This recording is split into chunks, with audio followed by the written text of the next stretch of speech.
Sir आज पानवल धरणाच्या नूतनीकरणाचं उद्घाटन केलेलं आहे. काय एकंदरीत सांगा. पानवल धरणाला ऐतिहासिक पार्श्वभूमी आहे. 1962 सालामध्ये राज्याचे तत्कालीन मुख्यमंत्री वसंतराव नाईक साहेबांनी त्या पानवल धरणाचं काम सुरू केलं होतं आणि रत्नागिरीकरांचा पाण्याचा प्रश्न ग्रॅव्हिटीनं सोडवण्याचा प्रयत्न त्यावेळी मुख्यमंत्री वसंतराव नाईक साहेबांनी केला होता. आणि मागच्या 2-3 वर्षापासून जो जुना डॅम होता त्याचा लिकेजेस फार होती, त्याच्यामध्ये काही अडचणी तांत्रिक निर्माण झालेल्या होत्या. स्ट्रक्चरल ऑडिट केल्यानंतर तो कधीही ढासळू शकतो अशा पद्धतीचे चित्र होतं.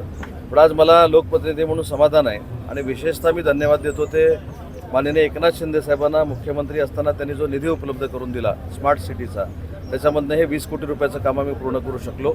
आणि भविष्यामध्ये रत्नागिरी शहराला 2 MLD जे पाणी मिळत होतं त्याच्यामध्ये तिप्पट वाढ झाली आणि 6.5 ते 7.5 MLD पाणी ग्रॅव्हिटीनं आता रत्नागिरी शहराला मिळणार आहे. सर, लोटा MIDCमध्ये पाण्याअभावी उद्योगधंद्यावरती परिणाम झालेला आहे.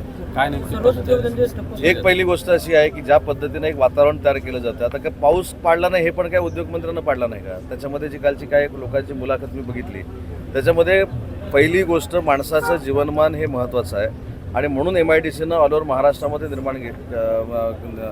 एक जो विषय होता तो क्लिअर केलेला आहे की जिथं आमच्या औद्योगिक वसाहतीमध्ये रेसिडेन्शियल एरिया आहे त्या रेसिडेन्शियल एरियाला देखील पाणी कमी पडणार नाही ही आम्ही भूमिका घेतलेली आहे. नवी मुंबई महानगरपालिका असेल, उल्हासनगर असेल, कल्याण डोंबिवली असेल, ठाणे महानगरपालिका असेल, मुंबई महानगरपालिकेचा काही भाग असेल, छत्रपती संभाजीनगर असेल, कोल्हापूर असेल, पुणे असेल, या मोठ्या इव्हन नागपूर असेल, या महानगरपालिकेनं जिथं MIDC पाणी पुरवठा करतं रेसिडेन्शियल तिथं थोडं कपात करू, परंतु माणसाला जेवढं पाणी लागतं ते देण्याचा प्रयत्न MIDC सुरुवातीला करणार आहे आणि याच्यातनं इंडस्ट्री देखील बंद पडू नये ही भूमिका MIDC म्हणून माझी राहणार आहे. लोटेतली नेमकी सध्याची स्थिती काय आहे आता? नाही, पाण्याचं शॉर्टेजच आहे, त्याच्यामुळे काही पाणी हे कमी करण्यात आलेलं आहे. दुसरीकडे असं की आतापर्यंत लोटे MIDC ही जे कोयनेचं अवजल येत होतं त्याच्यावरच अवलंबून होत असले आपल्याला पाहायला मिळते. भविष्यात ही अशी स्थिती होऊ नये यासाठी काही प्रयत्न? याच्यामध्ये 2 फॅक्टर आहेत. स्रोतच जर आटला असेल नैसर्गिकरित्या तर त्याला माझे अधिकारी मी किंवा कोणच काही करू शकत नाही. त्याच्यासाठी कोयना प्राधिकरणाशी मी आता बोलणार आहे, म्हणजे जलसंपदा मंत्र्यांशी बोलणार आहे आणि कोयनेतलं पाणी सोडून काही जर त्याच्यामध्ये मार्ग काढता आला तर उद्याच मी मुंबईमध्ये गेल्यानंतर तो काढणार आहे. दुसरीकडे असं की आता ऑपरेशन टायगर संदर्भात आता यशस्वी झालेलं आहे. भविष्यात असे कोणते आणखी ऑपरेशन्स राबवण्यात येणार आहेत ते किंवा काय? काल तुम्ही माझी मुलाखत बघितली असेल किंवा मी सांगितलेलं प्रेस कॉन्फरन्समधनं ऐकलं असेल की आता ऑपरेशन 1 सक्सेस झालं, ऑपरेशन 2 सक्सेस झालं. असं ऑपरेशन टायगरला जर आपण नंबर द्यायला गेलो तर 365 दिवसाचे 365 नंबर त्याला द्यायला लागतील, कारण रोजच प्रवेश आमच्याकडे होता. मी आता जिल्ह्यामध्ये देखील सांगितलं की आमच्याकडे देखील अशी एक सिच्युएशन तयार झालेली आहे. जी काय आता UBTची लोकं असतील, जी काय विरोधातली आमची महाविकास आघाडीतली लोकप्रतिनिधी म्हणून निवडून आलेले असतील, ते सगळे आमच्या संपर्कात आहेत. म्हणजे काय ते टायगर ऑपरेशन नाही, त्यांना विकासाला निधी पाहिजे, विकासाची कामं त्यांची थांबलेली आहेत, तो विकास आमच्याकडनं ते करून घेणार आहेत. त्याच्यामुळे अशी रत्नागिरी जिल्ह्यामध्ये देखील प्रवेश करणारे भरपूर आहेत आणि अशीच परिस्थिती महाराष्ट्रामध्ये आहे. सर, यापूर्वी उद्धव ठाकरे यांनी शिवसैनिकांना मुख्यमंत्री करू असं सांगितलं होतं आणि स्वतः मुख्यमंत्री झाले. आता देखील त्यांनी भावनिक आवाहन केलेलं आहे. ही खेळी म्हणावी लागेल की चूक म्हणावी लागेल? पक्ष सोडतो नाही म्हणाले. पक्षप्रमुख पद सोडतो. पक्ष सोडून जाणार कुठं? असं काही आरोप माझ्यावर होत असतील ते खरे असतील? आरोप कोणी केले? आरोप 4 वर्षापूर्वी आरोप म्हणण्यापेक्षा आम्ही पहिली वस्तुस्थिती सांगितली.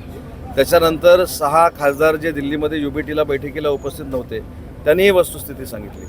आणि एक त्याच्यातली सगळ्यात महत्त्वाची बाब आहे की त्यांनी भाषणामध्ये असं म्हटलं की जेवढा काँग्रेसनं त्रास दिला नाही तेवढा आम्ही लोक त्रास देतो. किती दुर्दैव आहे बघा. ज्या काँग्रेसनं हिंदू हृदय सम्राट वंदनीय बाळासाहेबांच्या मतदानाचा हक्क काढून घेतला, पहिली शिवसेना फोडण्याचं काम राणेसाहेबांना बाहेर काढून काँग्रेसनं केलं, दुसरी पुन्हा शिवसेना फोडण्याचं काम भुजबळ साहेबांना बाहेर काढून काँग्रेसनं केलं. आणि एवढंच नाही तर जे मला असं वाटतं की हिंदुत्वाचं प्रतीक आहे स्वातंत्र्यवीर विदा सावरकर, ज्यांना भारतरत्न द्यावा अशा पद्धतीची मागणी वंदनीय बाळासाहेबांची होती, त्या स्वातंत्र्यवीर सावरकरांवर काँग्रेस प्रचंड पद्धतीनं टीका करते. त्यांच्या मांडीवर हे सगळे जाऊन बसलेले आहेत आणि ते सांगतात की काँग्रेसनं आम्हाला त्रास दिला नाही. मला तर असं वाटतं की कालचं हे भाषण ही असलेली UBT काँग्रेसमध्ये आता विलीन होते की काय अशा पद्धतीचं भाषण होतं. आणि जे माननीय एकनाथ शिंदे साहेबांनी 4 वर्षापूर्वी सांगितलं होतं UBTची पूर्ण काँग्रेस झालेली आहे हे कालच्या भाषणानं सिद्ध झालं.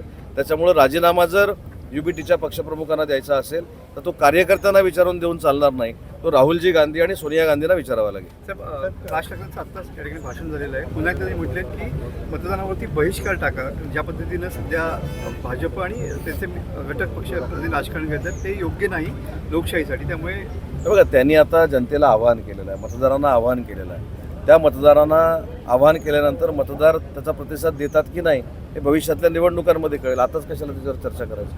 पण त्यांचा हा सल्ला ते म्हणतात मी 2018 सालापासून हा सल्ला देतोय म्हणून. नाही, 2018 सालला जो सल्ला दिला तो 19ला पाळला गेला का? त्याच्यामुळे आपण पुढच्या निवडणुकीची वाट बघू. राजसाहेबांनी जो सल्ला दिलेला आहे तो पुढच्या निवडणुकीमध्ये मतदार पाळतात की नाही आपल्याला दिसेल ना. साहेब, कालच्या भाषणात उद्धव ठाकरेंनी असं म्हटलं होतं, आता सगळे ऑपरेशन बाद झाले, आता ऑपरेशन कमळ करायला सुरुवात करा, हा माझा आदेश आहे. नाही, काय करणार? कमळ ऑपरेशन म्हणजे काय करणार? कमळ हातात घेऊन फिरणार?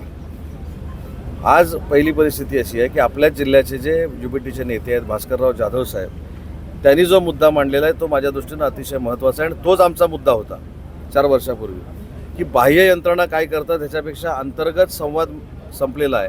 अंतर्गत काळाबरोबर आपण बदललं पाहिजे, लोकांशी संवाद ठेवला पाहिजे. ही जी भास्करराव जाधव साहेबांची मागणी आहे, ह्या मागणीचं जर पालन केलं तर असलेली UBT टिकेल.